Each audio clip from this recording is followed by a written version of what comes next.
What is it you want from me? Nothing. Do nothing. Don't get between us. I'm a great believer in doing nothing. We understand each other. Don't worry about me. If you're taking on Emmett, the last place I want to be is between you.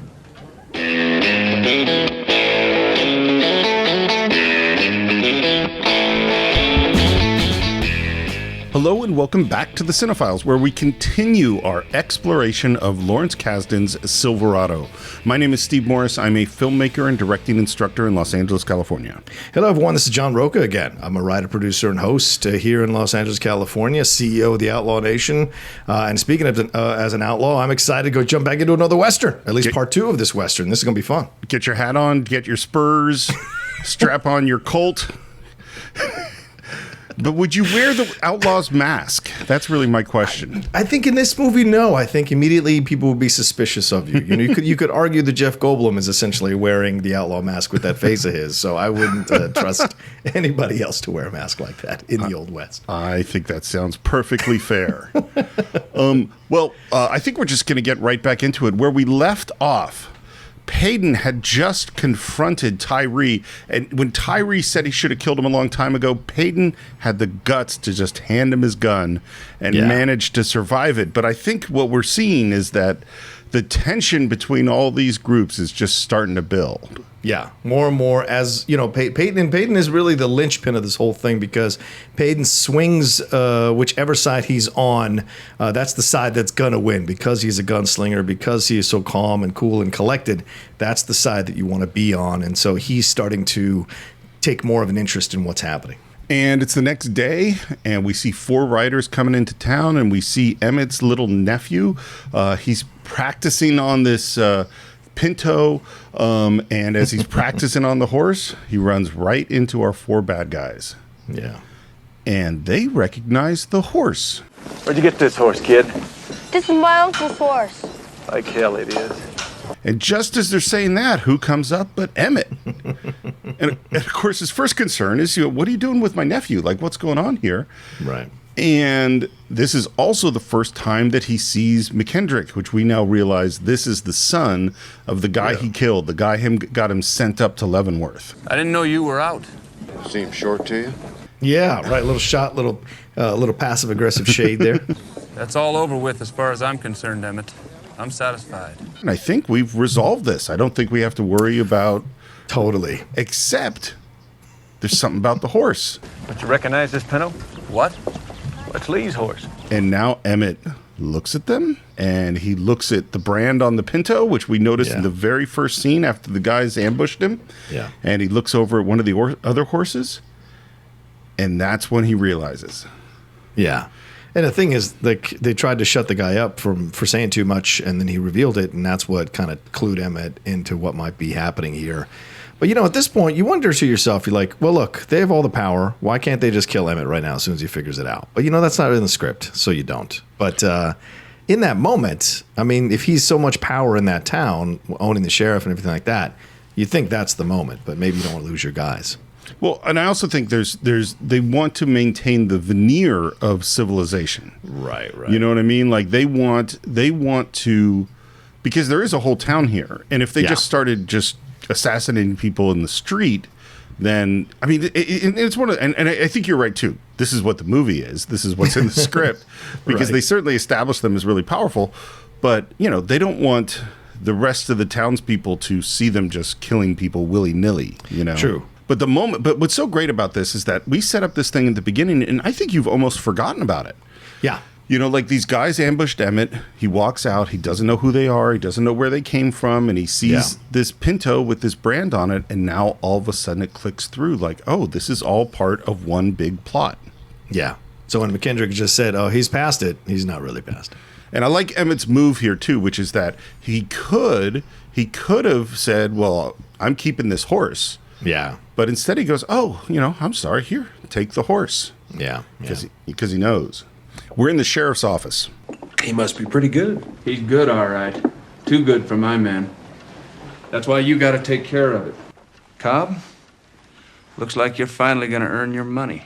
He doesn't look too happy about it. Cobb does. You know, this is when we start to see a little bit of the cracks in Cobb start to appear, and this is certainly one of those moments. It's easy to be easygoing and smiley and all that when you're really in control of a situation, but the second an X Factor like Emmett comes into this situation, and Malachi, and possibly Peyton, then all of a sudden that little veneer of I don't know, invulnerability you thought you had starts to slowly disappear. Well, and I think Cobb is a realist. Yeah. You know, as much as we've seen him be this sort of smiling, calm guy, he's a very smart guy. Yep. Smarter than McKendrick, smarter than any of our other bad guys. And he's the guy who really sees what a person like Emmett can do. And he also, I think, knows who's Emmett friends with. He's friends with Peyton. Right. Which, of course, is where we're going to go next, because we end up at the bar, and there we see Stella talking to Cobb. What I've seen, Peyton doesn't care about money. He says he doesn't care about anything, but he does. There's just no telling what it's going to be. This is a running thing that you don't know what Peyton is ever going to care about. Right. Then he tells the story. We're going to finally hear about the dog. And somewhere along the line, we picked up this dog. And they're leaving some town, and a bunch of locals are hot on their tail, and the dog somehow got tangled up in Tyree's horse.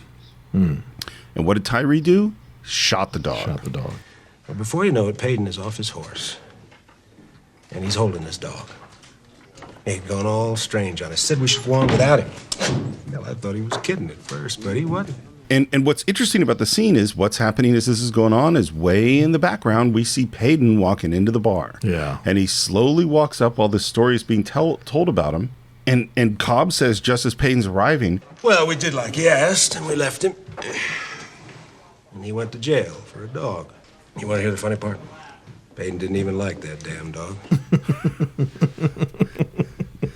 and of course, Peyton comes in with a joke. It evened out in the end. They locked me up. The dog sprung me.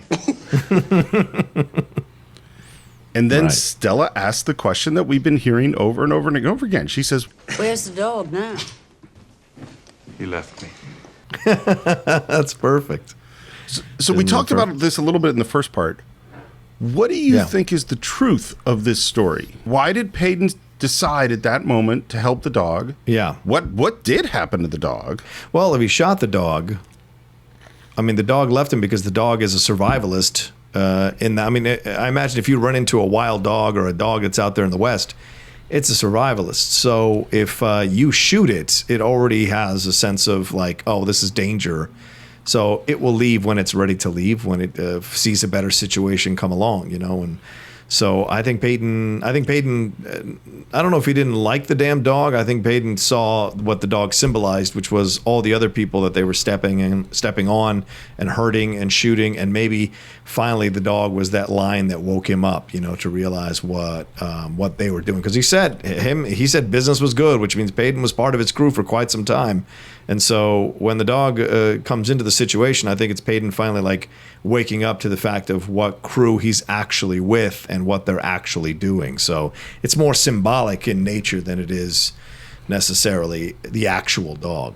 To me, it's all about Tyree. Right. And what does Tyree say about Cobb? And here's what I mean by that, is that Cobb is very charming. Mm-hmm.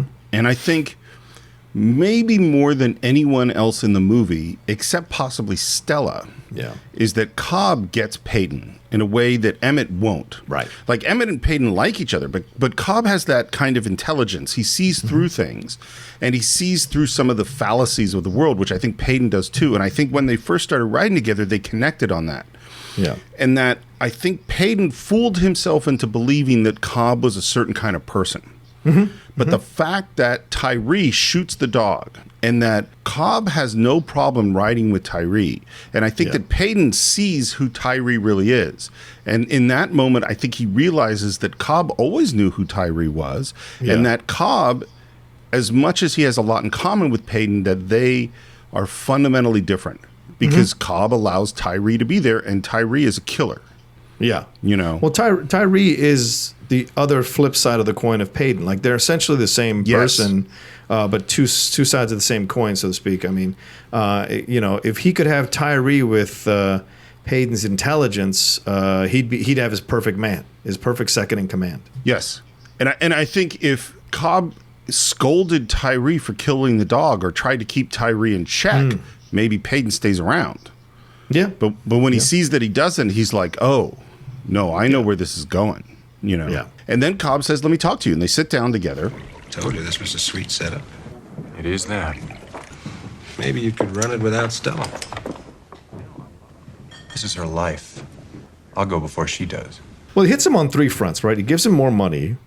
Then he says, I took out the $13, which is a little kind of subtle thing that I'm still in control of you, so to speak.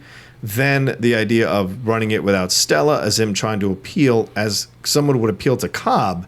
And so when you said earlier, like Payton, he knows that Payton, he thinks he knows Payton. He doesn't know Payton this version of Payton he does not know. That version of Payton he did. So this version of Payton isn't easily swayed by the extra money. And when he brings up Stella, Payton immediately is like, no, I'm not going to do that. You kick me out before you kick her out. This is her life, And so in a way, Payton kind of surrenders a bit of power to Cobb by revealing his affection for Linda Hunt's character, Stella, in a way. I don't know. He just reveals his character in that moment, and it gives a little bit of an edge to Cobb for later. I think your explanation is the most logical one. And I'm going to give a different explanation. Fair. Which is like, it could be that to some degree Cobb is playing 3D chess. Which is that what the story we just had is there's no telling what Payton's going to care about. And we hear about the dog. Right. And now he says, what if you run this place without Stella? I'm going to kick Stella out. And Payton says, as you say, I'll go before she does. What Cobb just found out was the next thing that Payton's going to care about. Yeah, that's what I said. It's like he surrendered a bit of advantage to Cobb, so Cobb knows what to use with him next down the road. You know what? I misunderstood you. You were saying exactly what I'm saying. Yeah, absolutely. But he could have been using the money as a way to test to see where Payton is about money. So that's a possibility. Well, that's too, what. Yeah, I think this whole thing is a test. Yeah. To see where Payton's going to go, because what we're about to get to is that he says, Well, those fellas you come to town with, they're causing some trouble. It's going to take some straightening out. And he says, and I think Cobb is honest at this moment. I just want you to understand it has nothing to do with us. Because Cobb knows how dangerous Payton is. What is it you want from me? Nothing. Do nothing. Do nothing. That's a big one. And Payton's response?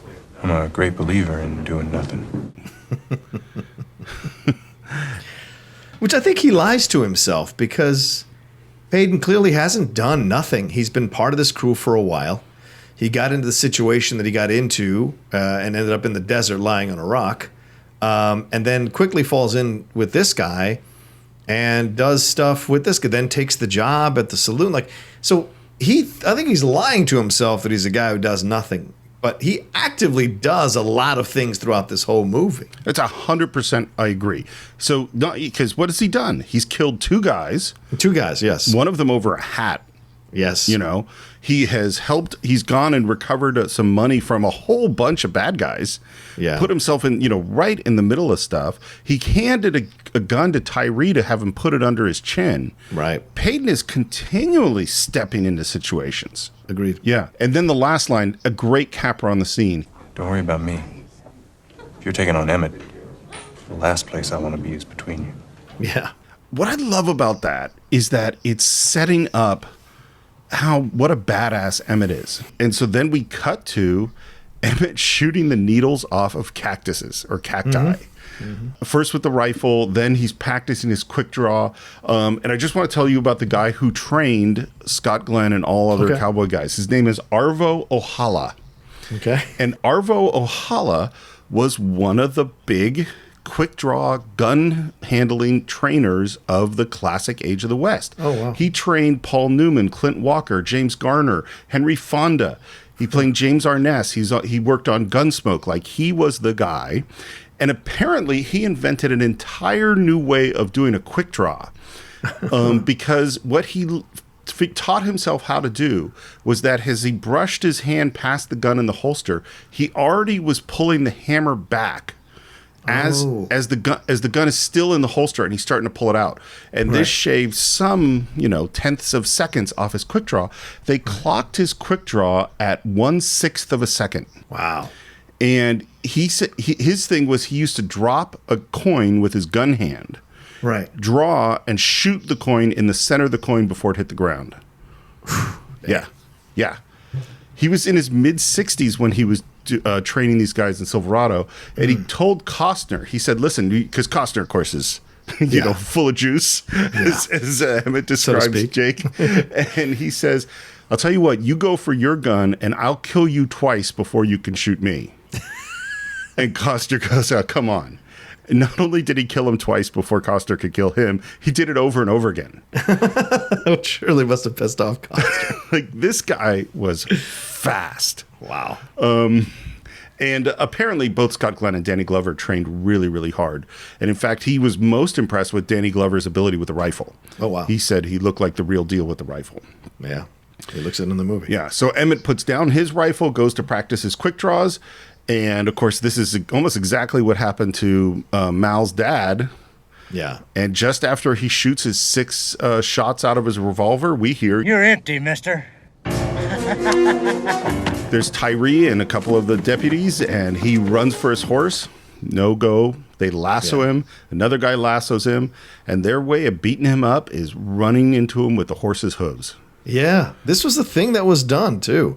It's Really? kind of it's kind of insane to think about. This was a way to kill people, a way to torture people, to kind of send a message, And the hoofs. I mean, you've seen a horse kick. If you've ever seen the videos of a horse kick anything, it's just like scary as hell.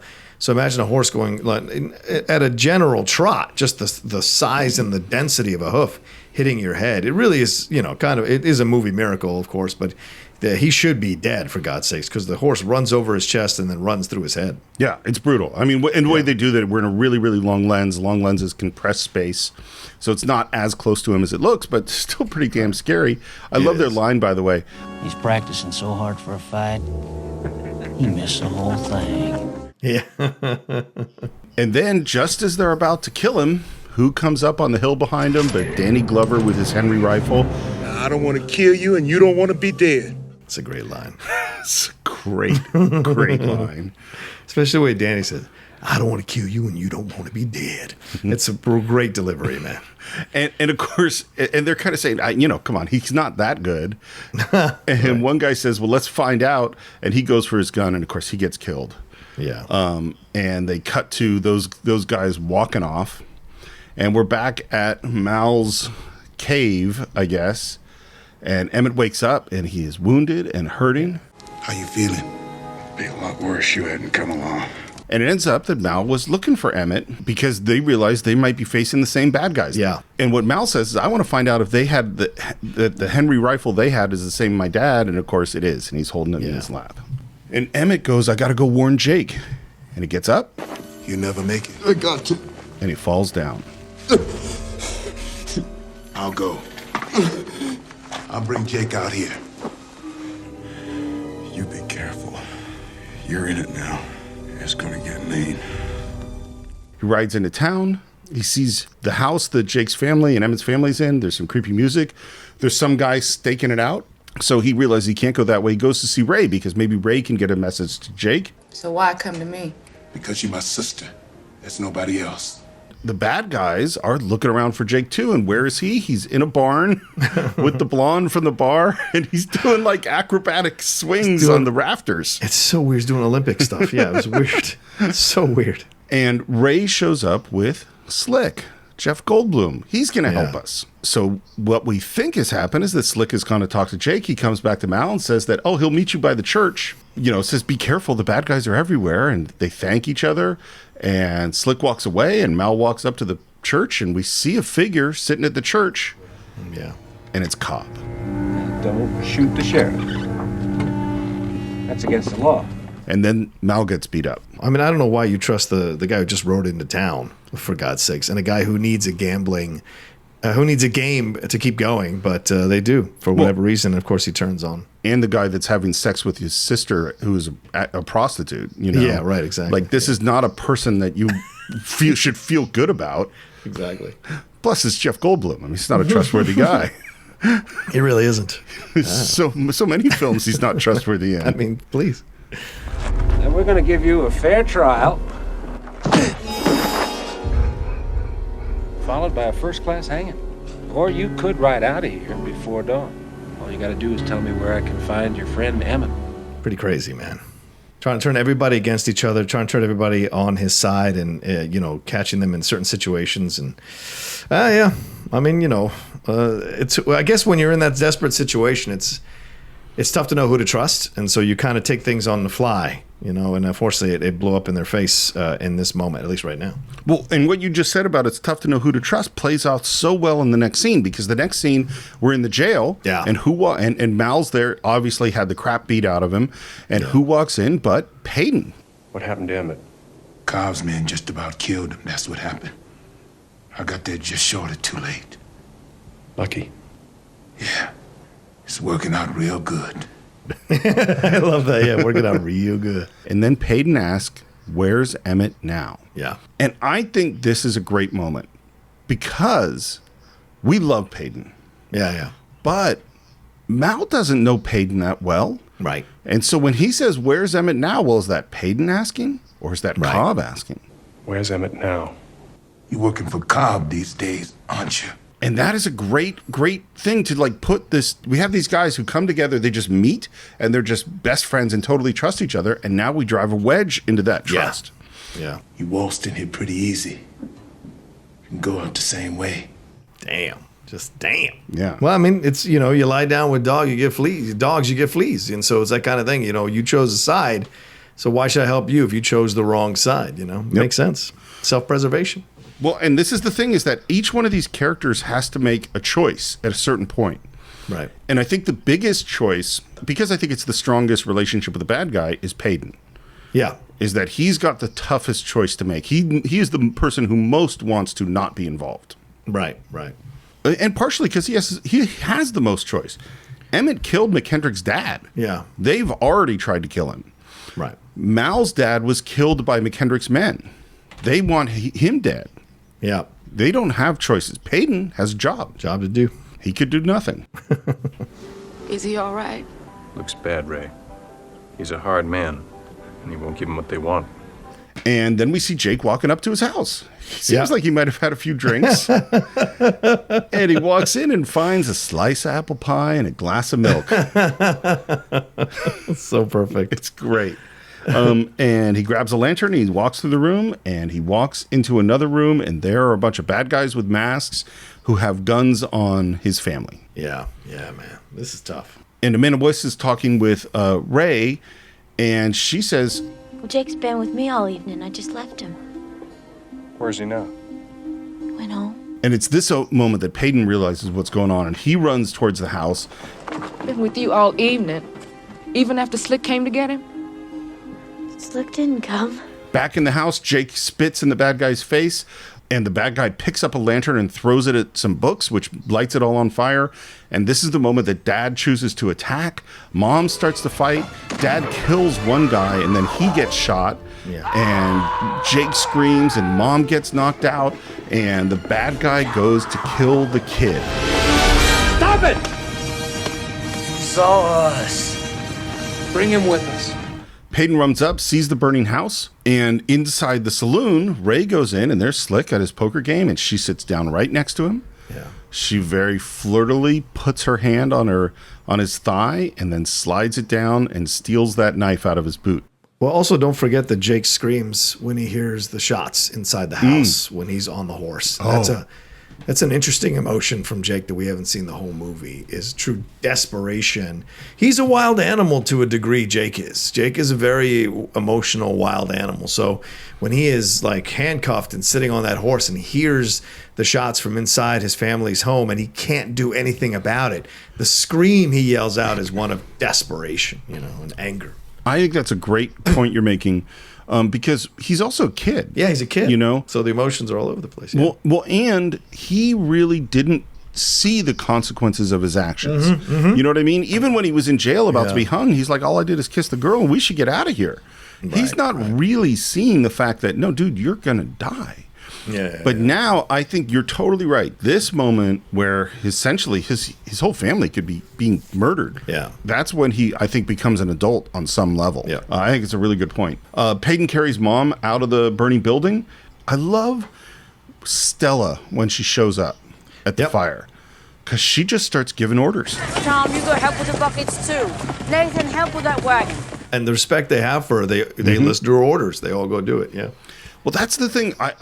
She might be my favorite character in the movie, in a sense. I don't know, favorite, the most unexpected. I'll put it that way. Sure. Because she's so respected. She's so smart. She's so self-contained. She knows exactly who she is. Yeah. And we start this bucket line, and Peyton is up at the head, throwing buckets of water into the blazing fire. By the way, when they shot this, it was 20 degrees below zero. Why do you want to put out the fire? I mean, God. Kevin Kline was thrilled to be at the front of the bucket line because it was the only position where you were warm. That's great. And then Cobb walks up to Peyton and says, give it up. Because Cobb is a realist. I hate to see this kind of thing in my town. When I have to look into this. Well, see, he's paying lip service to it as a politician. And then that kind of spurs Peyton to say, yeah, me too. And then we get this moment here between them where he says, I thought we talked about this. And he says, and this is a great comeback, says, we never talked about this. And I love that. That's, I mean, using the same words right back, but putting different meaning on them and, you know, inferring the current situation. I loved it. Well, and again, you know what it is? It goes back to you never know what Peyton's going to care about. Yeah.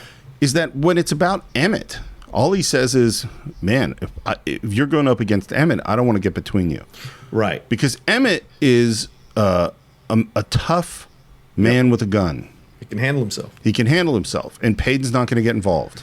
Right. When he talks about taking the bar away from Stella, who's helpless, or the dog, or now this family and little kid. Yeah. Well, that's different. That's something you never know what Peyton's going to care about. This is what he's going to care about. It's who he views Stella as help. Even though Stella came down there, was barking orders and people were listening, he does see Stella as someone he wants to protect, for sure. Because what he says is, they took the little boy, Cobb. And he walks away and he straps his gun on.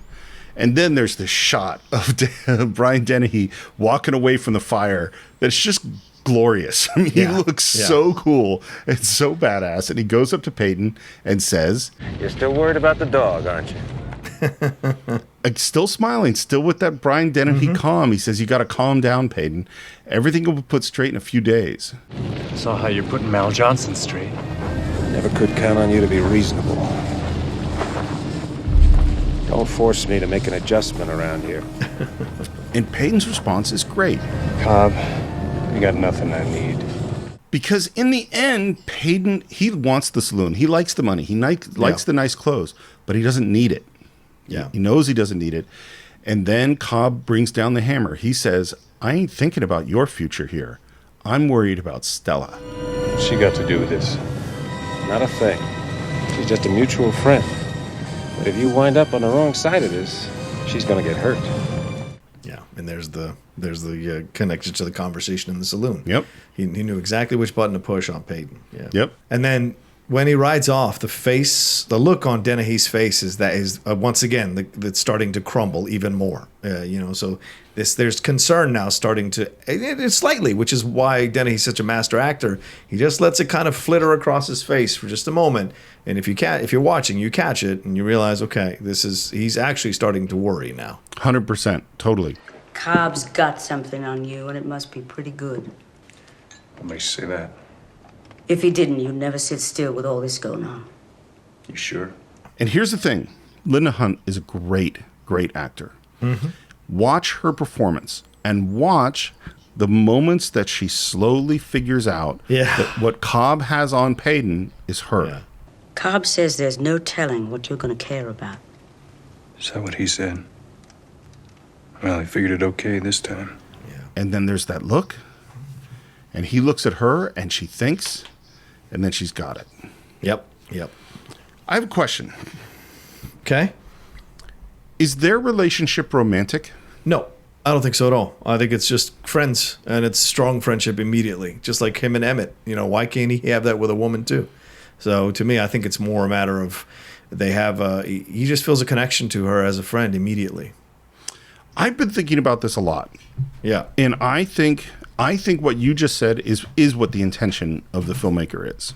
Right. But I also think, and I also know that there was this love triangle with Roseanne Arquette, and she was supposed to be the romantic love interest, but that kind of fizzled, and so they cut out a lot of that stuff. Right.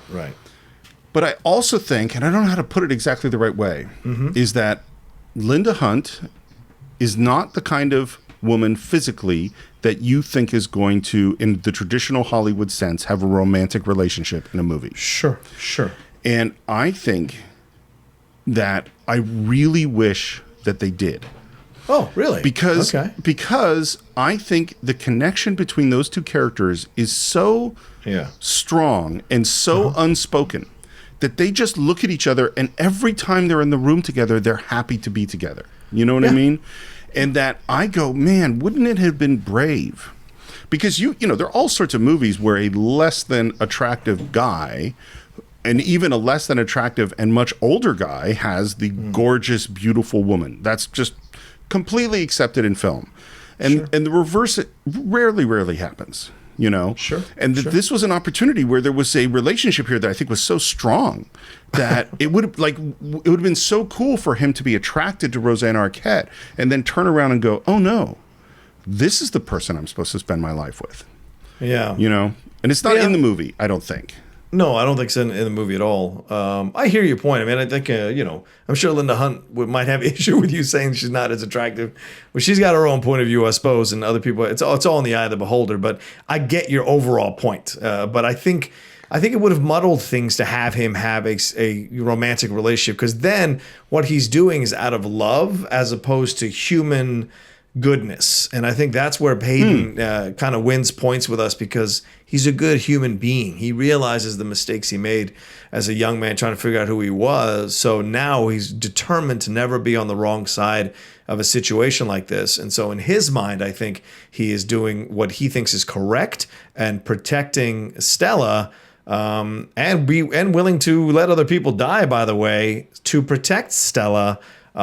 Because, he has a kinship with her. And like she said at the beginning, when they were having drinks the first time they met, what's wrong with us? So there's an immediate connection between them as friends. Look, Sarah and I walk into a room, everyone thinks that we're together, but we're not. We just have a great relationship. Sure. We're just great friends. So there are people you meet in life, regardless of gender, you just fall into an easy friendship with, and it's never romantic. And that actually speaks volumes to the fact that it doesn't have to be, because that always kind of is the easy cop-out. Oh, they give him a love interest. It's an easy cop-out. She's her own woman. She runs her own business. She stands on her own. She doesn't need him necessarily. So I like that she has her own entity and he's his own entity. They just have a strong bond together as friends. I think that's all true, and I think that's all the intention of the film.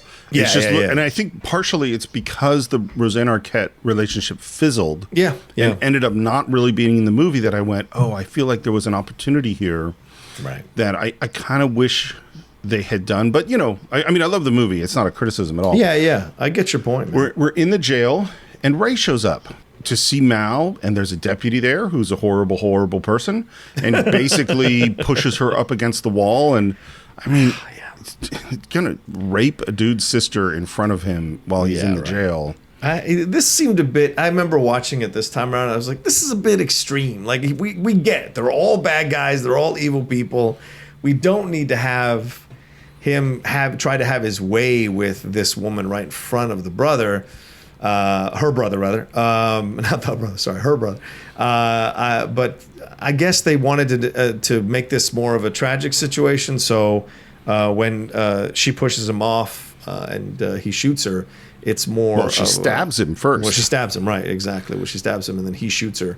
There's more of a thing here. So, but you had to get him over to Danny's side of things. So that, I guess this was how they came up with it, to have him end up on Danny's side of things so he could choke him and get the knife and then get the keys. But yeah, it seemed a bit much, but these are evil guys, so why wouldn't they try? And plus, they probably saw, evil guys back then, probably, well, maybe nowadays too, saw black people as less than them. So they, had no problem doing what they were doing to kind of like, enforce their power.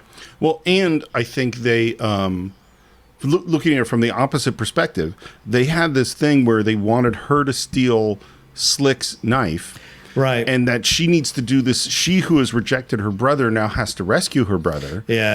And that if she had just stabbed this guy without him being evil, then we wouldn't have liked her so much. But her doing it, stabbing him while he's attacking her, is more reasonable. By the way, one other thing, watch Danny Glover's performance in the moment that she stabs the guy and he can't do anything.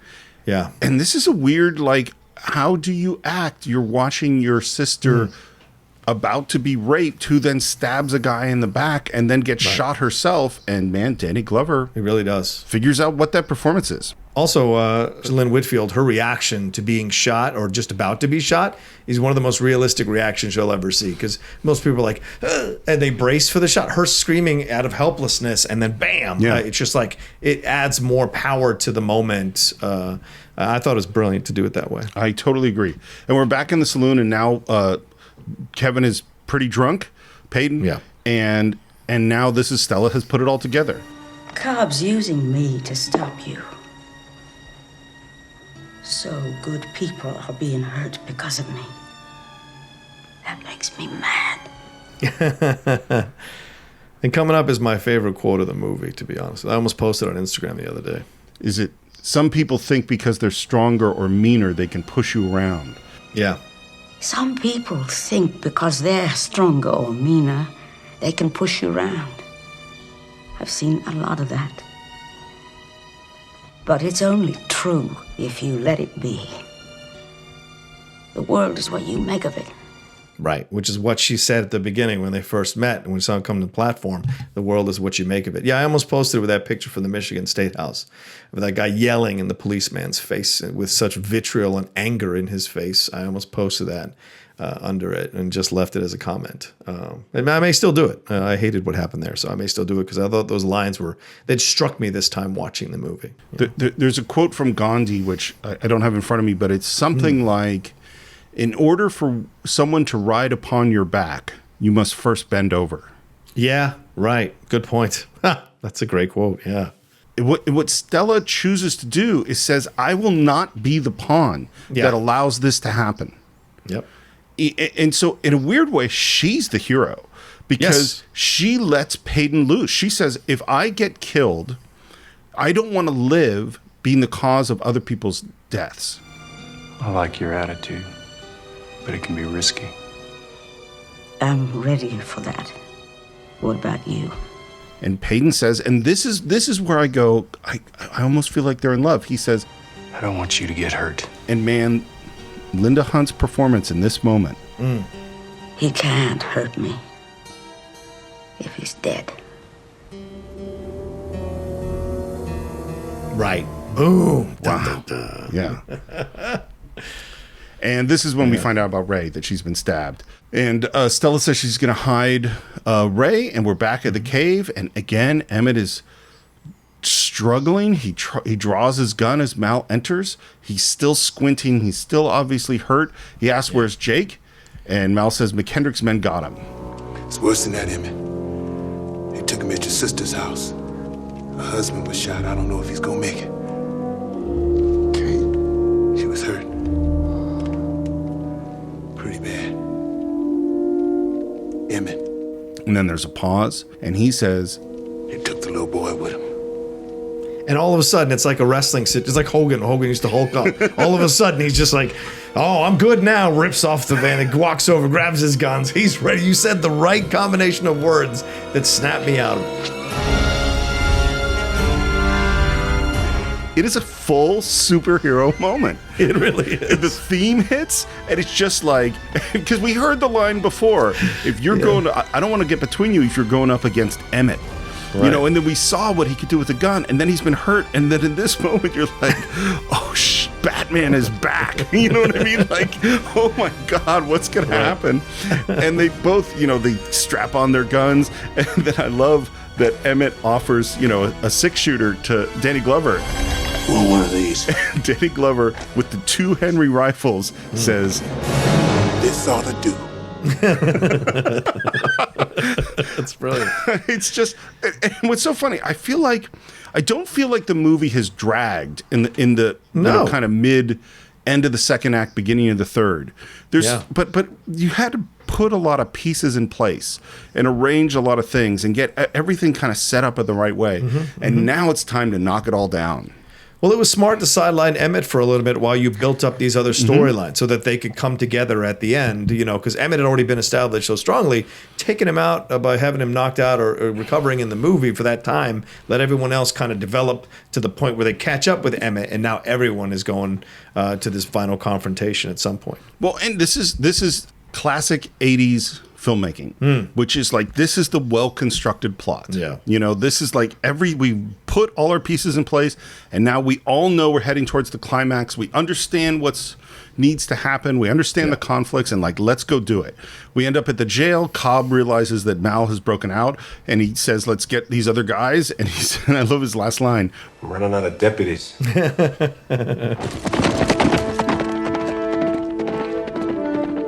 Peyton is riding along, and he sees Mal and Emmett, and Peyton rides up and joins them. And the last time that Peyton saw Mal didn't trust him. And when they ride together, the three of them cantering along, there's a look, and we go, that's resolved. And the score is awesome.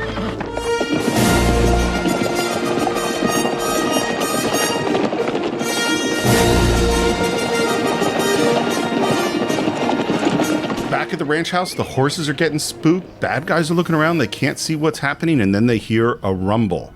And the stampede comes over the hill. Stampede! Remember I said we have every Western trope in this film? Totally. When you go oh my God, it's a stampede. Apparently, a stampede is very difficult to shoot. I couldn't imagine. And one of the reasons is happy cows don't stampede. Right. So if they're content, they don't stampede. Usually the biggest thing that will make them stampede is they're thirsty. Which happens in the summer. This is the middle of winter. They're not really thirsty. They finally get them to stampede, but they couldn't get them to go the right way. And so there's this moment in the film where the stampede takes kind of a turn to the right. Well, that was them turning towards the film crew. Oh, shit. Yeah.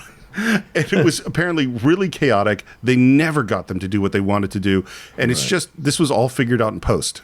All of it was created in post. Not like CG, but just figuring out how to edit the shots they have into making it look like what they want. Emmett and Peyton are riding in the stampede. They're shooting. There are a lot of bad guys, and a lot of them getting killed. And what we realize is, Mal's on the roof. He's picking them off with his rifle. And Emmett, I love, gets off his horse, heads towards the house, shoots, tosses one gun, draws a second, goes inside. Inside, there's a guy, and he has a gun on the kid, and backs into another room. And we're like, how is Emmett going to get to him? Emmett comes crashing through the window and takes that guy out. Pulled a Roy Batty. Totally a Roy Batty. Exactly. And then Emmett, who's finally got Augie, asks, where's Jake? And Augie says he's dead, trying to get away, and he fell off his horse. And Emmett just smiles. He says, Jake fell off his horse? And again, what's so great about this is that we know. It's just that little smirk from Scott Glenn, and we go, oh, Jake faked it. We're in the barn. Peyton's in a gunfight. And who comes and rescues him but Jake, swinging down on a rope, takes out a guy. And his little smile and lifting his hands up is so funny. Jake kills a guy, Peyton kills a guy, and Peyton asks, where you been? And he says, Client dead. Do you think that this is a reference to the part that his part that got cut out of The Big Chill? Oh, I don't know, maybe. Maybe they put it in there. Because playing dead was all he got to do in that movie. That's true. And it's the same director. So maybe it's the line they gave him and they worked out. But he was playing like he fell off the horse. So it works both ways. A guy has made it up on the roof with Mal. Mal doesn't see him. Peyton tries to shoot the guy, misses. Yells to Mal. Mal doesn't hear him. And then Peyton shoots and hits the wall right behind Mal. And I love the moment that Mal turns and is about to kill Peyton and Peyton's like, no, over there. That seems like a dangerous game to play. Especially when you just resolved your issues on the ride up. Exactly. And now all our guys are together, and we jump on the horses, and we ride off, still being fired at, and we make it to town. Yeah. And now we're going to have our final conversations. And what I love is that we have set up our 4 guys, and we've actually set up the 4 antagonists for each of our guys. Yeah, yeah. Is that we know that this is between Emmett and McKendrick because he killed his father. Right. We know that it's going to be between Slick and Mal because Slick is the one who betrayed them, and Slick is the one who was sleeping with his sister. Right. We know that Tyree and Jake have a conflict over the blonde. Yep. And of course, we know that it's going to come down to Payton and Cobb. Yeah. This is great. It's great setup. And this is, again, this is why I said at the very beginning of this podcast that while this isn't a profoundly moving, poetic, deep, kind of movie, this is screenwriting craftsmanship. Yeah. This is how you put it all together. You never should have got this far, Cobb. This is as far as it's going. And again, he's still smiling. I love that Cobb's just always smiling. Well, I'll do my part. But you better watch your ass. These guys will shoot it off. It used to be a peaceful town. I have such a connection.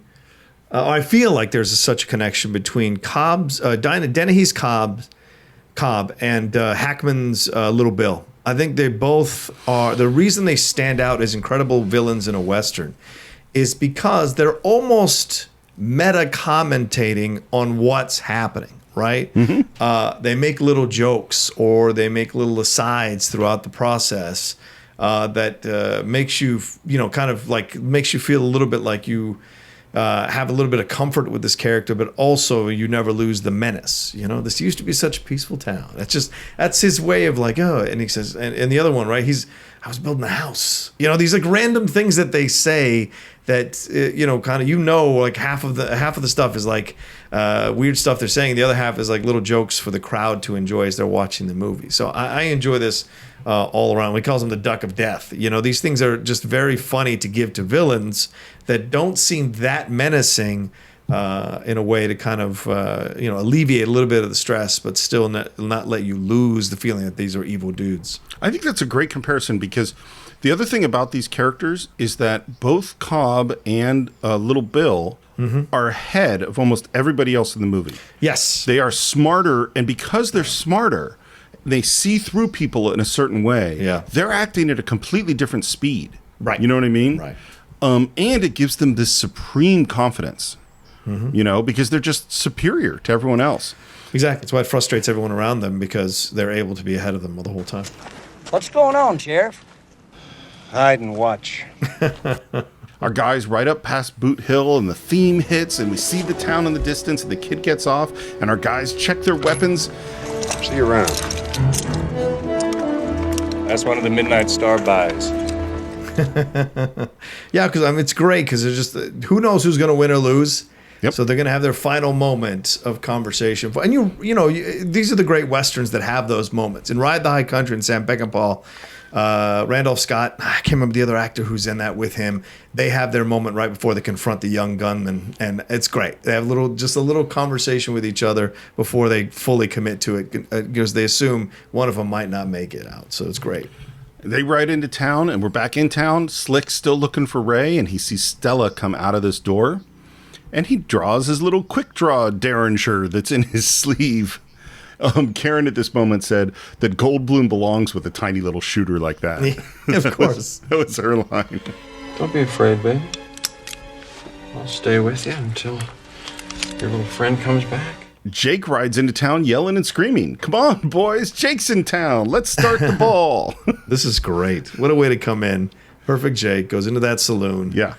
Does a little spin, kicks the door open, and then we have Tyree and another deputy there coming towards the saloon with the rifle. Look around and they don't see Jake. Nope. And they head back out of the saloon and Jake slides out from under that step. Mm-hmm. Again. Without his boots on. Yeah, everything, which by the way was Costner's idea. That's smart. Yeah. They can't hear you if they can't see if they can't hear you. Yeah, and this is plants and payoffs. Yeah. And again, we said it many times, is that the reason this works as a plant and payoff is the moment of Payton seeing that Stella has built a step behind the bar is just a great moment on its own. So you feel it was just cool then. So you kind of not thinking about it as a plant, but of course it is a plant. Right.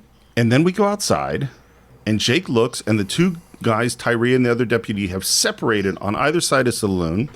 And he does a thing which I think is right out of Magnificent Seven, which is that Robert Vaughn, who's been the guy who's scared through the whole movie, right, and has been scared in the battle, at his last moment, puts his gun back in his holster before he goes out to kill the guys. He wants to make it harder on himself. And of course, that's the moment that Robert Vaughn dies. And Jake does the same thing. And he doesn't shoot them in the back. Nope. He says something, and they turn around, and he kills them both. Hey! Yeah, pretty awesome. And moral. Straight up. Yeah, and moral. And it's the ethical. He wouldn't shoot them in the back. Right. He still made it look cool, though. Oh, totally. Ray is asleep, and Slick is there, and we see a rifle come around the corner, and there is Mal. And we're going, no, Slick is a bad guy. Mal, you don't know that this is a bad guy.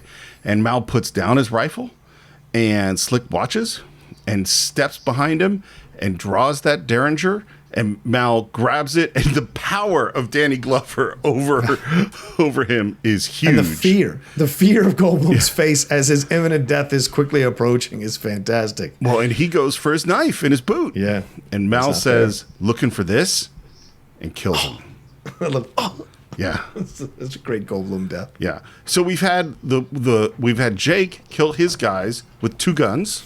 Yep. We've had Mal in hand to hand and kill his guy with the guy who betrayed him with his own knife. Yeah. And now we have a completely different kind of battle, which is we have a battle on horseback with Emmett and McKendrick.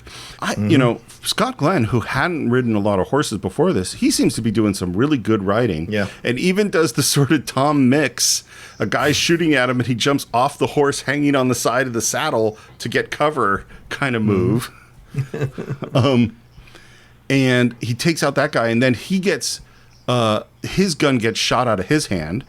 And the gun drops on the ground. That gun dropping on the ground, the insert shot, is the only shot not shot in New Mexico. Oh, wow. They realized they needed it. They got a tarp. They went to the parking lot on the Paramount lot. They poured some dirt on a tarp and dropped a gun on it. That's where that shot was done. Other than that, everything's shot in New Mexico. Movie magic. Yeah. But now he's got no gun, and he rides away. He rides up some ramp, and then he rides out of the barn, jumping the horse and hitting McKendrick in the head with the hoof. Kind of paying him back for what happened to him. Exactly, and it's a completely different final confrontation death from all the other ones. Right. And now we're at the end. Yeah. And Cobb is sitting in a rocking chair on the porch of the sheriff's office. He looks amazing. Yeah. He's polishing his badge. Payton comes around the corner. Cobb puts the badge back on. There's tumbleweeds. Yeah. The street is empty. Yeah. The way that Brian Dennehy stands up is just cool. Mm-hmm. And we hear like the timpani playing and the build to it. And we know what's so great about this is that we know exactly what this is. Yeah. We've been waiting the whole movie to have the gunfight. And the way the shots are set up is that Cobb's back is to the empty wilderness. Right. And Payton's back is to the town. It's civilization against the wilderness, you know, in this moment. And Stella comes out and watches them, the looks between them. I love the way they've dressed Cobb because it emphasizes his size. Yeah. He looks like a mountain. What a waste. This could have been such a sweet deal for us. Yeah. Bad luck. Not giving him anything. Yeah. Yeah. And Payton says, Goodbye, Cobb. And Cobb says, Goodbye, Payton. And we get those, you know, again, it's the classic shots, the shot behind the gun in the holster. Yeah. And they fire, and Cobb goes down.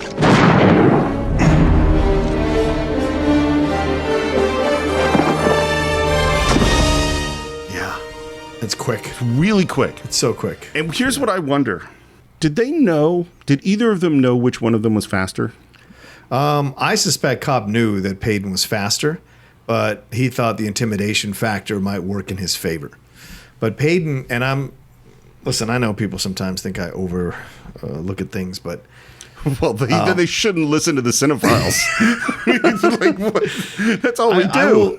I will make a very, very small comparison here, and that is when you're dialed into a situation and no one can mess with you, and if it's a competition situation, that is how you are. How Payton is how you are. You're completely just laser focused, and there is no rattling you. And you're only letting a little bit out. There have been a couple of matches in the Schmoedown where I was like that. I was just like, there's no way they're beating me today, and I just know. And you're calm. He's so calm, Yeah, bad luck. And he's the one that says, "See you around, Cobb." It's just that kind of like laser focus. There is no extra stuff. There's no extra conversation. And so when it happens, it's like so beautiful the way he does it. It's quick, it's to the heart, and it's done. And so like he's so laser focused, and I love that they put the camera on Kevin Kline's face to show that it's as minimal movement from his face as possible because he knows what he has to do. It's great. I love it. I'll tell you what I think, and this is just as you say, analyzing a moment to death to some degree, because of course we don't know. We have no idea what's in these guys' heads. It's a movie. Here's what I think. I think Cobb doesn't know. Oh, I think okay. Cobb. Do you think he's always wanted to know? Yes.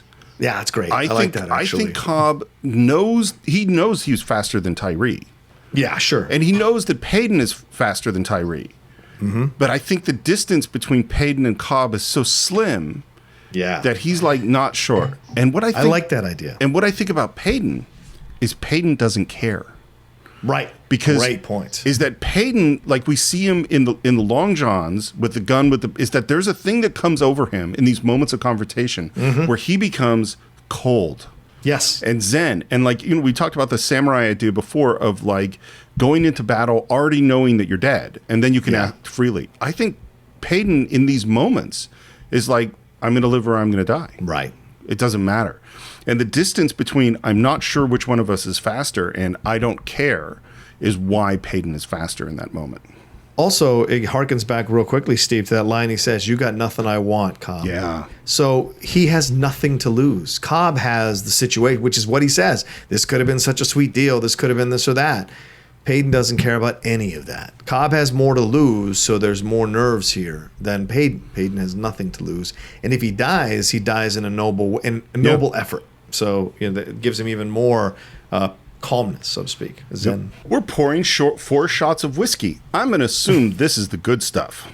Yeah, I think so. And they toast, and Stella's behind the bar, and they toast to California. Mal gets on the wagon with Ray, and they've obviously resolved their situation. And there's Rosanna Arquette. Yeah. In a scene that makes really no sense at all, in my opinion. I am sure they went, can't we cut her out of the ending? Yeah, because there's weird tensions that are left over from this love triangle that never got developed. Payton and Jake shakes hands, and Emmett mounts up, and they all say so long. And then there's this line where they say, "You might make a farmer yet," because he's standing next to Rosanna Arquette. Again, this is the detritus from this plot. And Payton says, "I got a job." And the camera pushes in, and he pulls back his lapel to reveal he's the sheriff. Yeah, the new sheriff in town. I think that's such a satisfying ending. Mm-hmm. I mean, it's nice that the town figured out that these 4 guys that just shot the hell out of the town and killed like 50 people really were the good guys. But right. I guess you're going to be sheriff. Sure, you take the job. And we have reached the end of Silverado. Yeah. Apparently, the first cut of this film was 2 hours and 50 minutes. Oh. They cut it down to 2:12, and a lot of that's Rosanna Arquette. Right. It's also Mark Kasdan who wrote the screenplay with brother Lawrence. He had a part in the movie. He got cut out too. Sorry, Mark. But that's right. That to me is a sign of someone who really knows what film is. Is that in the end? Yeah. If it doesn't work, you take it out. It doesn't matter if it's your brother. Right. You take it out. Very good point. It was released on July 9th, 1985. It grossed $32 million. It was nominated for Best Sound and Best Score. Didn't win either of them. It's not a huge hit, but it's a movie that, like a lot of others, people watched over and over and over again on TV, on VHS, on DVD, and it's one of those perennial favorites. Yeah, it is. Absolutely. John, do you have final thoughts on Silverado?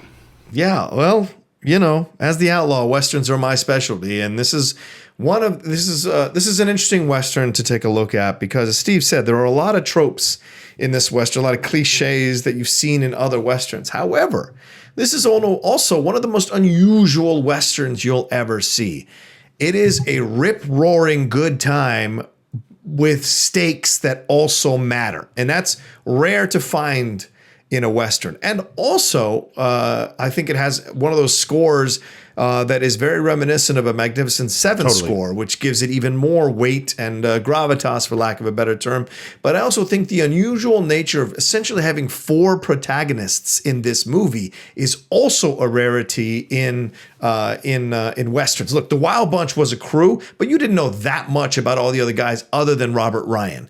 You knew everyone else through Robert Ryan, right? In Magnificent Seven, you get a glimpse into each of these people's lives, but you don't really spend a lot of time with them. With this movie, you have so much time to develop Kevin Kline, to develop Hayden, to develop Malachi, to develop Jake, to develop Emmett. You have all this time to spend with these characters, and I think that's what makes this western so incredibly unusual, while also being a film that covers all the cliches of westerns. It's an anomaly within itself, and I think that's maybe why it isn't as revered as the top westerns ever made, even though I think it should be considered as such, because it is such an unusual type of western, but yet it totally, completely works, and it is a fun time, and the good guy gets the bad guy, and that's what you want to see. So, and it still holds up. It's fun to revisit it now. It still totally holds up, with great performances from all these actors who we are going to see in multiple projects going forward afterwards. So it's a fantastic time capsule of a western, but also a western that should stand on its own 2 feet and be revered a little bit more by people who talk about the great westerns ever made. So what I'm going to say about this film is that it represents something that maybe I've been trying to say on the Cine-Files since the very beginning, which is that what I really care about on a fundamental level is craftsmanship. Yeah. It's not that I don't love fine art, but I love the craftsmanship necessary to make the fine art. And the way things work in Hollywood frequently is they're following an idea. So there's someone comes up with some idea for a kind of movie, and then they're trying to make that idea happen. And sometimes they fire writers and new executives trying to make this thing work. And what I love is seeing great craftsmanship. And this film is about great craftsmanship. Every single performance is great. Yeah. Every actor is a great actor. Every moment has been thought out and relates to something else. Everything is well set up. The characters are well defined. And so the fact that we're not dealing with big themes, that's okay with me. And in fact, because I think one of my great frustrations in my career, which is filled with many frustrations, is like, I always expected a thing from Hollywood that doesn't exist, which is like, I would be in a meeting and they'd read a screenplay of mine and they'd go, well, I don't really like this kind of movie. And I'm always going like, that's totally fine. I can write another kind of movie. Because if you kind of movies do you like? is if you can see that I understand how to craft a screenplay. That's the hard part to me. And the reality is that most of the people that hire people actually don't understand how the craftsmanship works. So they don't know how to hire someone based on craftsmanship. They only know how to hire someone based on idea. So if they look at my screenplay and they go, well, I don't really like that idea, then we're done. We have nothing else to talk about. And to me, it's like, I look at someone like, I know you can play a whole bunch of different kinds of parts. Yeah. Like, I don't go that, oh, John Roca can just do this one thing, because I know you understand the craftsmanship of acting, and the fact that you cast Kevin Kline as a gunslinger shows that you understand something about that guy as an actor and his craftsmanship that most people wouldn't understand.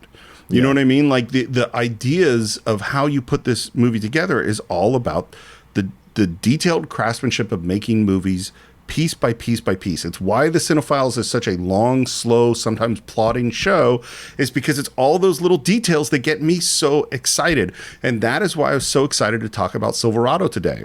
Yeah. So Agreed. That's what we think about Silverado. Of course, we'd love to hear what you think. Maybe this is your first time exploring this movie. If so, contact us on Cine-Files on Facebook and let us know what you think. Or you can go to Cine_Files on Twitter and tell us what you think of Silverado, or the Cine-Files podcast on Instagram. Please subscribe to the show on iTunes and leave your reviews there. They make a big difference. You can also subscribe on YouTube or Spotify. You can support the show by going to patreon.com/the Cine-Files. We're putting a lot of Cine-Files shorts out there. And I think we should be coming right up on when we're redoing all of our tiers. That's on June 1st. I'm not sure when this episode should come out right before that. So June 1st, we'll have all new tiers on Cine-Files on Patreon. And if you want to buy or stream Silverado along with every other movie we've ever reviewed, you can do it on cinephiles.net. If you want to reach me on Twitter, it's SR Morris, Instagram, SR Morris1. John, how about you? You can always reach me at The Roca Says on Twitter and on Instagram. And please come on over to the YouTube channel that I have as well, youtube.com/John Roca, John Roca Says, and go and subscribe to that as well. We're marching towards 14,000 subscribers. We've crossed 13,100, so come aboard as quickly as you can to enjoy all the content there. I'm also on Twitch. The Outlaw Nation is on Twitch.